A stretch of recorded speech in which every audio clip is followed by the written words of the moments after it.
고린도전서 14장 26에서 33절입니다. 그런즉 형제들아 어찌할꼬 너희가 모일 때에 각각 찬송시도 있으며 가르치는 말씀도 있으며 계시도 있으며 방언도 있으며 통역함도 있나니 모든 것을 덕을 세우기 위하여 하라. 만일 누가 방언으로 말하거든 두 사람이나 다불과 세 사람이 차서를 따라하고 한 사람이 통역할 것이요. 만일 통역하는 자가 없거든 교회에서는 잠잠하고 자기와 및 하나님께 말할 것이요. 예언하는 자는 둘이나 셋이나 말하고 다른 이들은 분변할 것이요. 만일 곁에 앉은 다른 이에게 계시가 있거든 먼저 하던 자는 잠잠할지니라. 너희는 다 모든 사람으로 배우게 하고 모든 사람으로 권면을 받게 하기 위하여 하나씩 하나씩 예언할 수 있느니라. 예언하는 자들의 영이 예언하는 자들에게 제재를 받나니 하나님은 어지러움의 하나님이 아니시여 오직 화평의 하나님이시니라. 성령입니다. 하나님께서 왜 우리에게 성령을 주시는가를 모르는 사람이 너무도 많이 있습니다. 아니, 성령이 무엇인지도 모르면서 그저 성경에 성령이라고 기록이 되어 있으니까 마치 이 성령을 받으면 도깨비 방망이를 받는 것과 같이 생각을 하고 있고 모든 것을 다 행할 수 있는 것으로 생각을 하는 사람들이 너무 많이 있습니다. 성령은 진리의 영입니다. 주님께서 분명히 그는 진리의 영이라고 말씀을 하고 있습니다.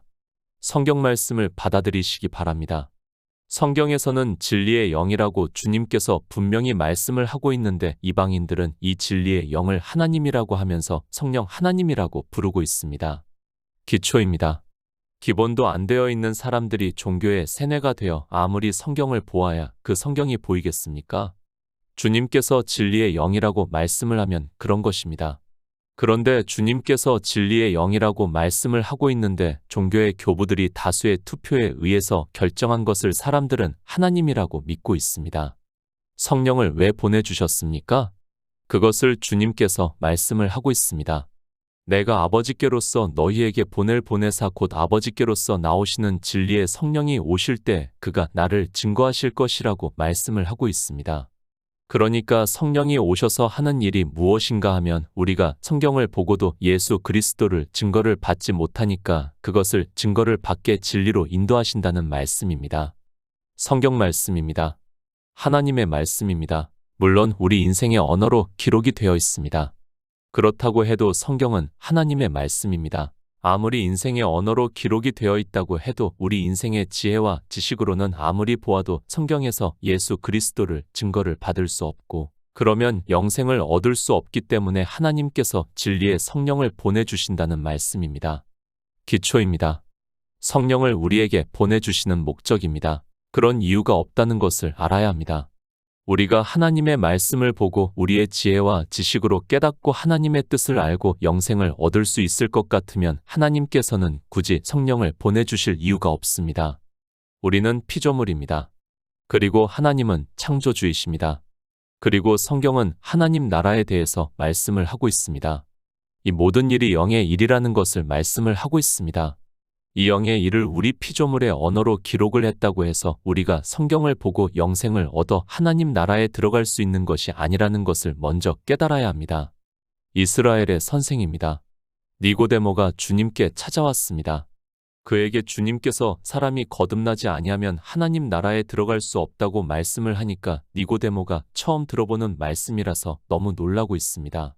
그러면서 어떻게 모태에 들어갔다가 두 번 날 수 있느냐고 묻고 있습니다. 그런 니고데모에게 말씀을 하십니다. 물과 성령으로 나지 아니하면 하나님 나라를 볼 수 없다고 말씀을 하고 있습니다. 그러면서 육으로 난 것은 육이요 성령으로 난 것은 영이라고 말씀을 하고 있습니다. 그러니까 육으로 난 것과 성령이 오심으로 해서 진리로 인도하심을 받아 예수의 생명을 얻는 것은 전혀 다른 일이라는 것을 말씀을 하고 있습니다. 성령을 보내주신 이유입니다. 진리의 성령을 보내주시면 그가 모세의 율법에서 그리고 여러 선지자가 기록한 성경에서 예수 그리스도에 대해서 증거를 해주면 우리가 영의 일을 알고 믿음으로 역사를 해서 태초에 있는 생명을 얻고 주님께서 다시 오실 때 그 생명으로 부활을 해서 하나님 나라에 들어간다는 말씀을 하고 있습니다. 영생을 얻고 싶습니까? 반드시 성령을 받아야 한다는 것을 말씀을 하고 있습니다. 성령을 받으려면 어떻게 해야 하는가 하면 그것을 사도 바울이 갈라디아에 있는 교회에 있는 성도들에게 너희가 성령을 받은 것이 율법의 행위로서냐 듣고 믿음으로서냐고 말씀을 하고 있습니다. 듣고 믿어야 합니다. 무엇을 듣고 믿어야 합니까?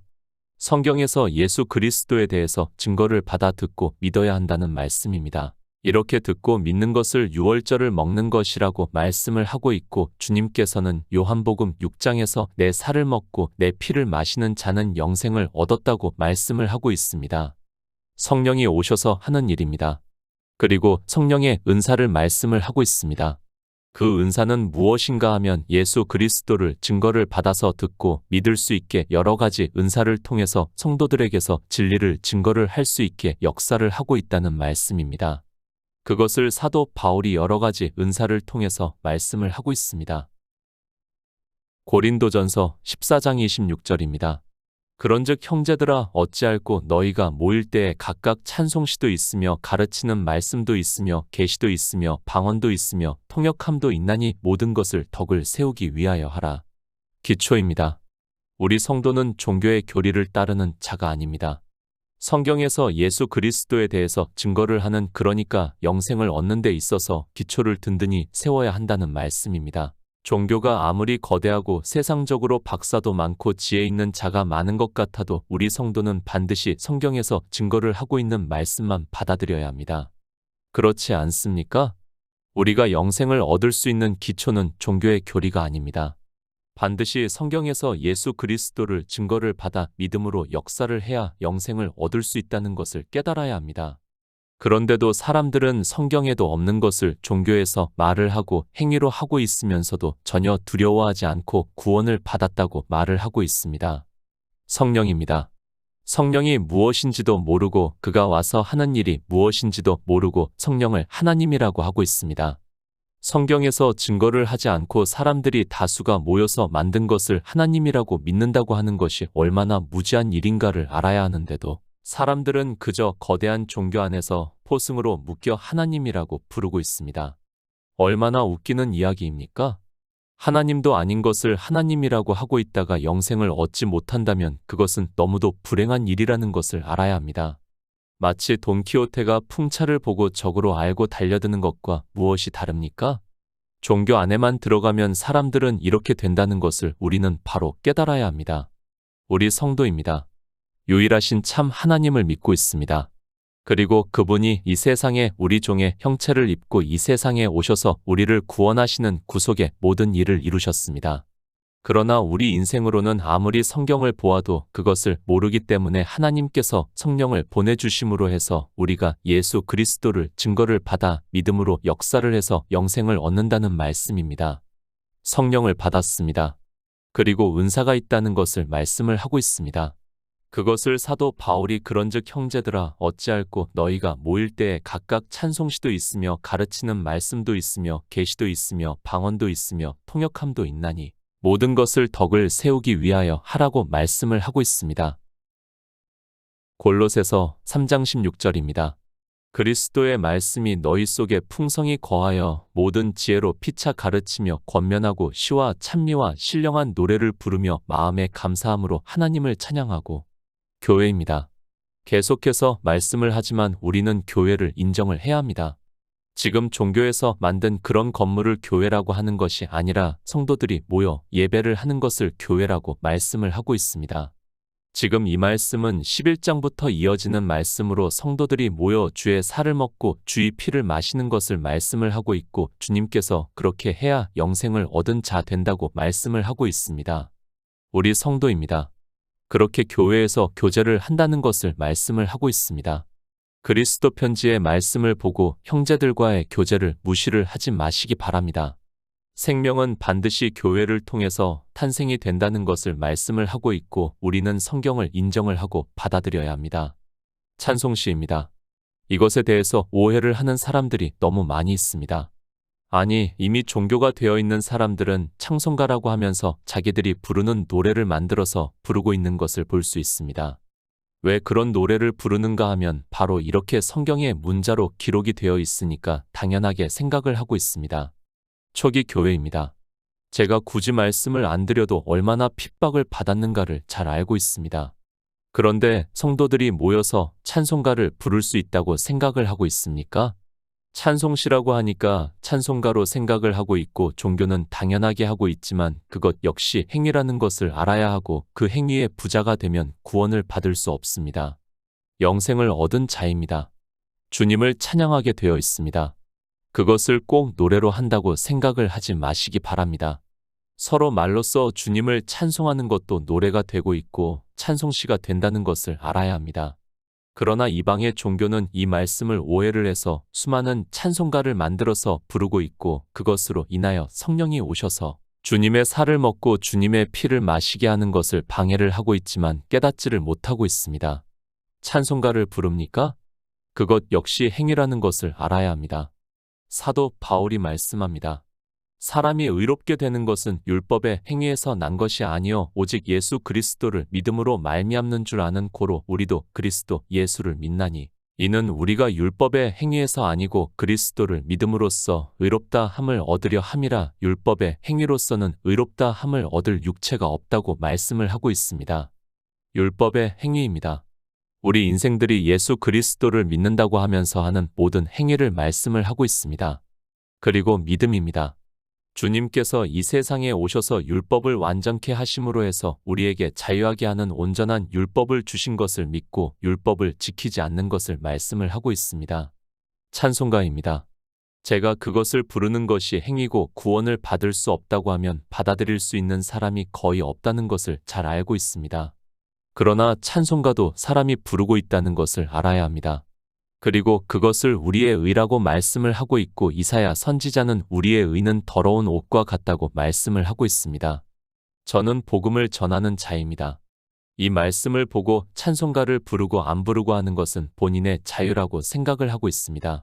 그러나 분명한 사실은 그것을 누가 부르고 있는가 하면 내가 부르고 있고 그것은 내 의가 된다는 것을 깨달아야 하고 사도 바울이 자기가 바리새인으로 하나님을 믿으면서 한 모든 행위를 배설물로 여기고 버린다고 말씀을 하고 있다는 것을 성경에서 깨달아야 합니다.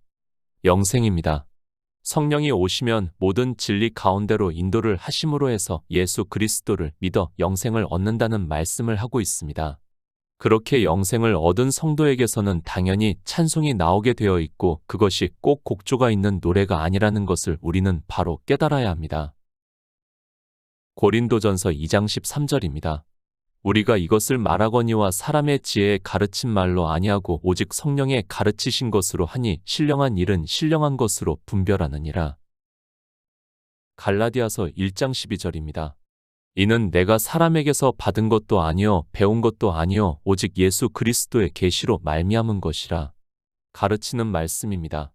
교회입니다. 그 안에는 먼저 성령을 받고 진리로 인도하심을 받는 성도가 있고 그들이 가르치는 자로서 복음을 전하고 있다는 말씀입니다. 그래서 사도 바울은 로마서에서도 가르치는 은사에 대해서 말씀을 하고 있고 성령이 오신다고 해서 모두가 가르치는 자가 되는 것이 아니라 은사를 통해서 가르친다는 것을 말씀을 하고 있습니다. 무엇을 가르칩니까?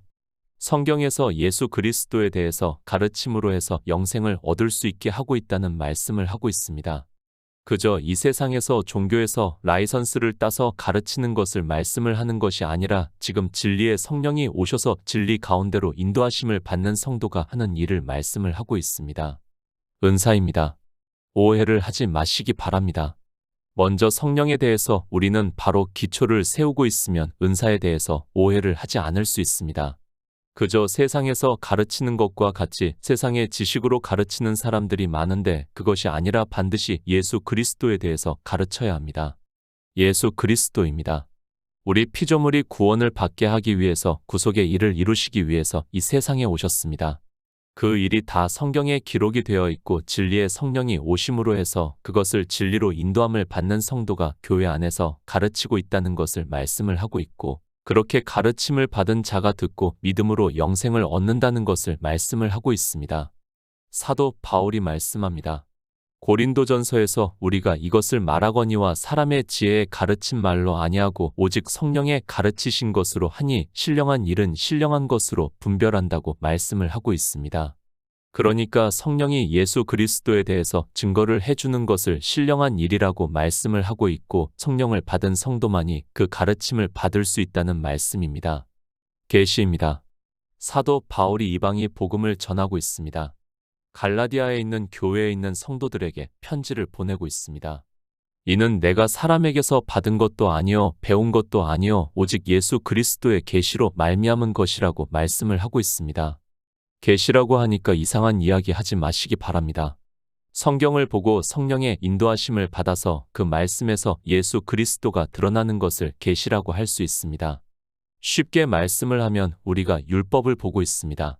그러면 그 율법에서 예수 그리스도가 드러나는 것을 계시라고 할 수 있고 그러므로 해서 듣고 믿음으로 영생을 얻는다는 것을 말씀을 하고 있습니다. 성령의 은사입니다. 우리는 이 은사에 대해서 바로 깨달아야 합니다.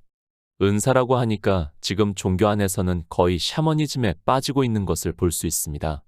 그것이 아니라 진리의 성령이 오셔서 예수 그리스도를 증거를 하는 데 있어서의 여러 가지 방법이라고 하는 것이 맞습니다. 방언입니다. 그리고 통역입니다. 이제 다시 뒤에서 말씀을 하고 있습니다. 이 모든 것이 다 덕을 세우기 위해서 하라고 말씀을 하고 있습니다. 그러니까 진리의 성령이 오심으로 해서 여러 가지로 예수 그리스도를 증거를 하는 것을 은사라고 말씀을 하고 있고 그 은사를 통해서 믿음을 든든히 세우라고 말씀을 하고 있습니다. 덕을 세우기 위해서 하라고 말씀합니다. 번역에는 덕이라고 말씀을 하고 있습니다. 저는 번역에는 문제가 없다고 생각을 하고 있습니다. 그러나 이런 번역도 자기가 조금 헬라어를 아는 것을 가지고 시비를 거는 사람들이 많이 있습니다. 성경은 영생에 대한 말씀인데 그 기초가 안 되어 있기 때문에 방언의 은사를 받은 자가 번역을 한 것에 대해서 부정을 하고 있고 그것은 성경 자체를 부정하는 어리석은 사람이라는 것을 깨달아야 합니다. 고린도전서 14장 27절입니다. 만일 누가 방언으로 말하거든 두 사람이나 다불과 세 사람이 차서를 따라하고 한 사람이 통역할 것이요. 방언입니다. 이 시대 가장 문제가 되는 은사 중에 하나가 아닌가 생각을 하고 있습니다. 헬라어의 원어를 보더라도 이 방언이 무엇이라는 것을 쉽게 깨달을 수 있는데 이상하게 이런 말씀은 또 알레고리하게 풀면서 사람들을 미혹하고 있는 것을 볼 수 있습니다. 언어입니다. 이 세상에는 정말 다양한 민족이 살아가고 있고 언어가 수도 없이 많다는 것을 알고 있습니다. 시대가 발달을 하고 문명이 하나로 통합이 되다 보니까 이 언어도 많이 사라진다는 것을 과학자들이 말을 하고 있습니다. 그러나 2000년 전만 해도 수많은 방언이 있었다는 것을 우리는 알고 있어야 합니다. 로마 시대입니다. 당시 로마가 유럽과 아시아의 일부의 거의 모든 국가를 점령했다는 것을 다 알고 있습니다. 그러나 로마는 그 나라의 언어나 종교에 대해서 탄압을 하지 않았습니다. 그러므로 해서 자기들의 언어를 사용을 하고 종교를 가질 수 있었던 것으로 알고 있습니다. 사도들입니다. 그리고 성령을 받아 가르치는 은사를 받은 사람들입니다. 그들이 당시 여러 가지 언어를 가진 곳으로 가서 복음을 전하는 데 있어서 가장 필요했던 은사가 방언의 은사라고 생각을 하고 있습니다. 복음을 전하려면 가장 먼저 언어가 통해야 한다는 것을 누구나 알고 있습니다. 그래서 당시에는 방언의 은사를 가진 사람들이 많이 있었던 것으로 말씀을 하고 있습니다. 고린도 지방입니다. 당시 헬라 사상이 그대로 전해 내려오고 있었고 지금보다 학문적으로 뛰어났다는 것을 알고 있습니다. 그래서 언어를 많이 하는 사람들도 있었고 그들에게 방언의 은사가 있었다는 말씀을 하고 있습니다. 그래서 방언으로 복음을 전할 때 차서에 따라 할 것이라고 말씀을 하고 있고 한 사람이 통역할 것이라고 말씀을 하고 있습니다. 하나님의 말씀입니다. 그저 문자를 안다고 해서 언어적 능력이 있다고 해서 전할 수 있는 것이 절대로 아니라는 것을 알아야 합니다. 지금 이방의 종교 안에서 그렇게 하고 있지만 하나님의 말씀은 절대로 그렇게 전할 수 없다는 것을 알고 이 말씀을 보아야 합니다. 그래서 사도 바울은 방언을 하는 사람을 이야기를 하고 있고 한 사람이 통역할 것이라고 말씀을 하고 있습니다. 고린도전서 14장 28절입니다. 만일 통역하는 자가 없거든 교회에서는 잠잠하고 자기와 및 하나님께 말할 것이요. 교회입니다. 성령의 인도하심에 따라 복음을 전하는 일입니다. 그리고 당시에는 로마의 지배를 받아 여러 가지 언어를 사용을 하는 민족들이 많이 있었습니다. 우리가 지금 유럽을 보더라도 성경에서 말씀을 하는 것을 충분히 깨달을 수 있다고 생각을 하고 있습니다. 언어를 하는 사람입니다. 그리고 그 언어를 번역할 수 있는 사람입니다. 그것을 통역하는 자라고 말씀을 하고 있습니다. 그러니까 우리가 쉽게 생각을 해도 말은 누구라도 쉽게 배울 수 있습니다. 그러나 그 언어의 뜻을 알고 정확하게 전달을 하는 것은 쉽지 않다는 것을 알고 있습니다. 지금 사도 바울이 고린도 교회에 있는 성도들에게 그 말씀을 하고 있습니다. 하나님의 말씀입니다. 사도 베드로의 말과 같이 영생의 말씀입니다. 그런데 그 복음을 전하는 일을 쉽게 생각을 하지 마시기 바랍니다. 우리나라 말도 다르고 다르다는 말이 있습니다. 그와 같이 말로는 쉽게 할 수 있어도 그 언어의 뜻과 일치하게 말을 해야 합니다. 왜 그런가 하면 영생의 말씀이기 때문이고 그런 의미에서 사도 바울이 통역을 하는 자가 없으면 잠잠하라고 말씀을 하고 있습니다. 지금 종교입니다. 그 안에 이상하게 방언을 하는 사람들이 있습니다. 그런 것은 다 종교에서 나온 샤머니즘이라는 것을 알아야 합니다. 성령이 왜 오시는가를 알면 이 방언의 은사와 통역의 은사가 무엇이라는 것을 쉽게 알 수 있지만 진리의 성령에 대해서 모르기 때문에 은사라고 하면서 이상한 일을 종교 안에서 하고 있습니다. 고린도전서 14장 29절입니다. 예언하는 자는 둘이나 셋이나 말하고 다른 이들은 분변할 것이요. 히브리서 5장 14절입니다. 단단한 식물은 장성한 자의 것이니 저희는 지각을 사용함으로 연단을 받아 선악을 분변하는 자들이니라. 초기 교회입니다. 성령을 받은 자가 많이 있었습니다. 그리고 그 성령을 받은 자를 통해서 이방의 복음이 전해지기를 하나님께서 원하셨기 때문에 은사가 나타나는 사람들이 많이 있었던 것으로 말씀을 하고 있습니다. 예언하는 자라고 하니까 이상한 이야기 하지 마시고 성경 말씀을 진리로 인도하심을 받아 예수 그리스도를 증거를 하는 자를 말씀을 하고 있습니다. 지금과 같은 시대가 아닙니다. 당시에는 성령을 받은 사람이 많았고 또 은사가 많이 나타나고 있었습니다. 그러다 보니까 복음을 전하는 사람들이 많이 있었고 그렇게 복음을 전하는 사람들이 많으니까 성령을 받은 다른 사람들이 예수 그리스도를 증거를 하는 것을 분변할 것이라고 말씀을 하고 있습니다. 히브리서입니다.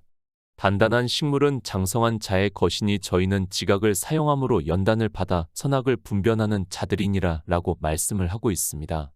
그러니까 성령을 받아 진리로 인도하심을 받은 자들을 단단한 식물을 먹는 자들이라고 말씀을 하고 있고 그들이 지각을 사용함으로 연단을 받아 선악을 분변한다고 말씀을 하고 있습니다. 복음을 전합니까? 물론 진리의 성령을 받았으면 전하는 것이 옳습니다. 그러나 다른 사람들이 그가 전하는 말을 듣고 분변을 하라고 말씀을 하고 있습니다. 그러니까 그가 성령을 받아 단단한 식물인 영의 일을 말씀을 하고 있고 장성한 자가 되었는가를 분별을 해서 그가 전하는 복음이 맞는가를 분변해 주라는 말씀입니다. 고린도전서 14장 30절입니다. 만일 곁에 앉은 다른 이에게 계시가 있거든 먼저 하던 자는 잠잠할지니라. 잘 이해를 하시기 바랍니다. 고린도 교회의 성도들에게 진리의 성령이 오셨다는 것을 전제로 해서 이 말씀을 보아야 합니다. 지금 하나님께서 진리의 성령을 보내주심으로 해서 교회 안에서 교제를 하고 있는 것을 말씀을 하고 있습니다.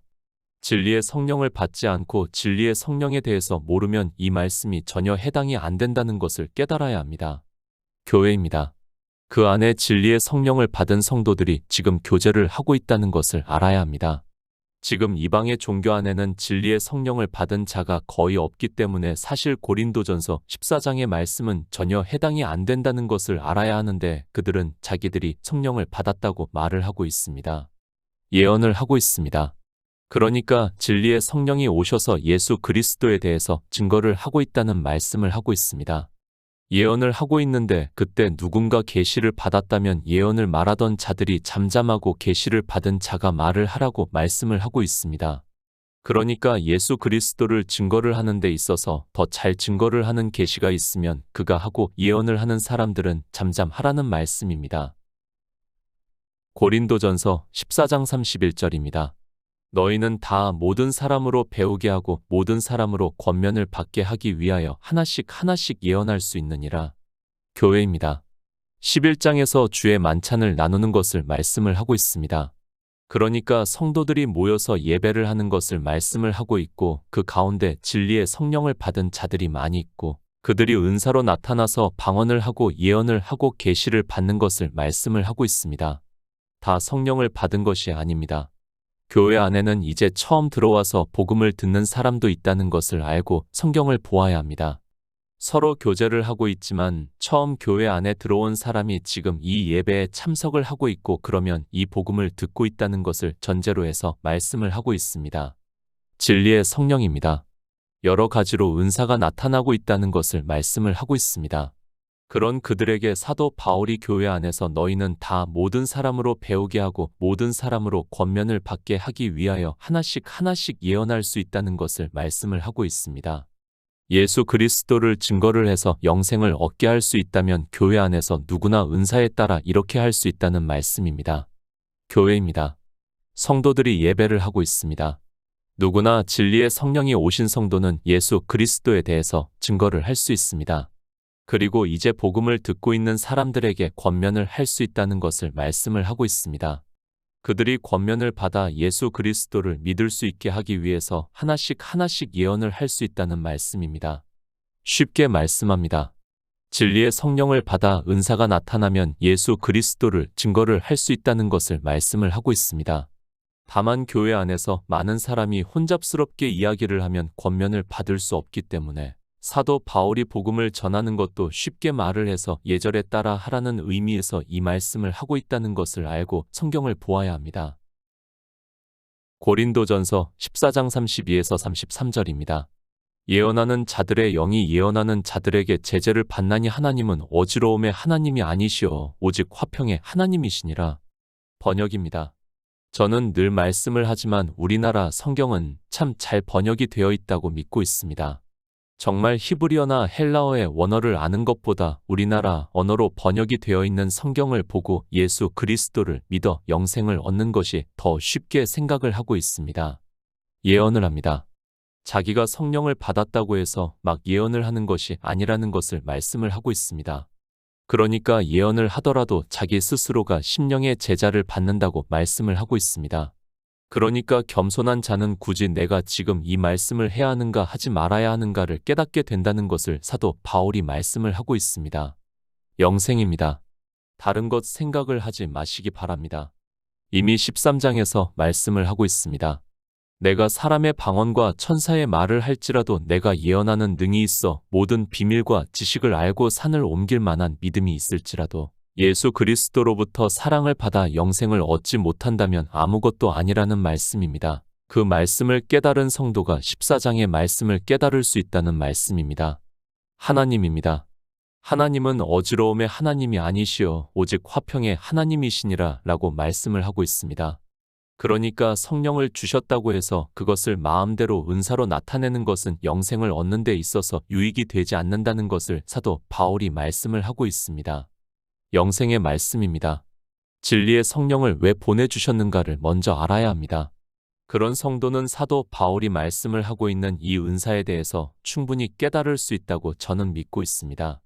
그러나 성령이 오시지 않은 사람은 이 말씀을 깨닫지 못하고 자기들이 하고 싶은 대로 할 것이 분명합니다. 진리의 성령을 보내주셨습니다. 왜 보내주셨는가 하면 예수 그리스도를 증거를 해서 영생을 얻게 하기 위해서라는 것을 먼저 기초로 세우시기 바랍니다. 그런 성도는 은사가 나타난다고 해도 가장 중요한 예수 그리스도를 증거를 하는 일이 하나님께서 원하시는 일이라는 것을 알고 교회 안에서 덕을 세우고 있다는 말씀을 하고 있습니다.